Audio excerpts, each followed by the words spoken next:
Inclusive education has a precise legal definition.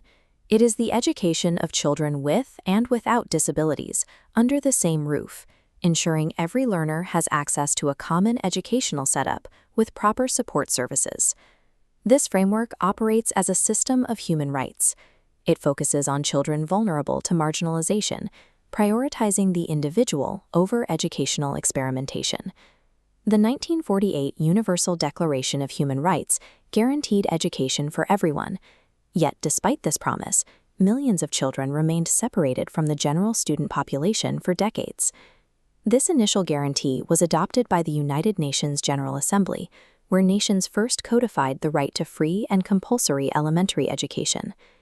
To move from a broad promise to actual classroom integration, the international community spent 60 years systematically redefining what access means in a legal context. This evolution required identifying and closing the specific policy gaps that allowed states to fulfill their educational obligations while maintaining segregated facilities. The foundation of this legal structure was built through two primary documents, the 1948 UDHR and the 1966 International Covenant on Economic, Social, and Cultural Rights. These documents established that education must be free and compulsory at the elementary level. However, the lack of disability directives created a loophole. Because the law didn't specify where education took place, governments could fulfill the mandate in isolated environments. The 1989 Convention on the Rights of the Child attempted to address this gap through Article 28. It introduced the requirement of equal opportunity and tasked states with reducing dropout rates, adding a new accountability layer to the existing foundation.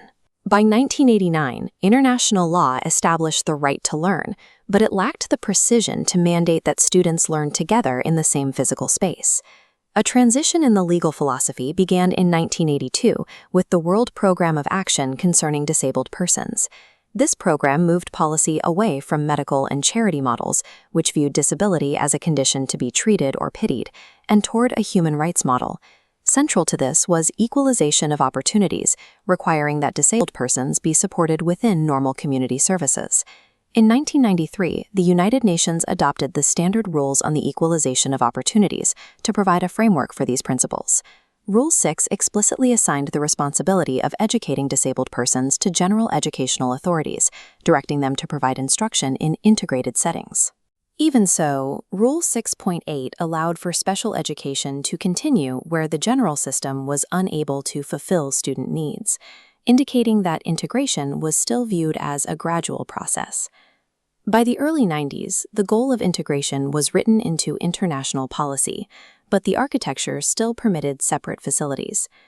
The 1994 Salamanca Statement fundamentally changed this trajectory, becoming one of the most significant texts in special education history. Salamanca established a guiding principle: ordinary schools must accommodate all children regardless of their physical, intellectual, social, or linguistic conditions. The framework for action went further, stating children with disabilities should attend the same neighborhood school they'd attend without a disability. The framework argued that inclusive schools are the most effective way to combat discriminatory attitudes and were more cost-effective for the state than maintaining dual educational systems.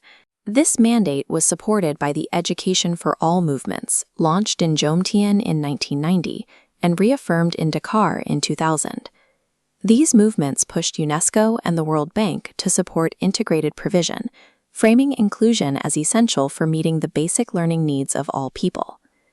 After Salamanca, the standard had flipped. Inclusive schooling became the expected norm, while separate education was redefined as a temporary exception.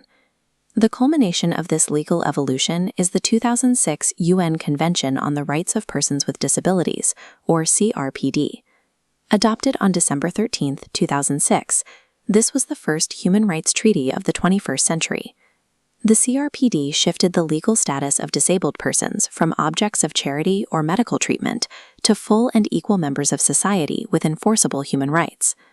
The convention is built upon 8 guiding principles that govern how modern education systems must operate. Principle 2 mandates non-discrimination, while Principle 3 requires full and effective participation and inclusion in society, leaving no legal room for forced educational segregation. Principle 6 focuses on accessibility.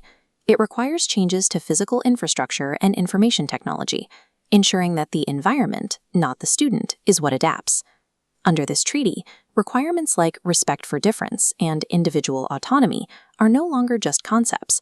They are legally protected standards for every education system. Inclusive education is the practical application of this 60-year legal evolution.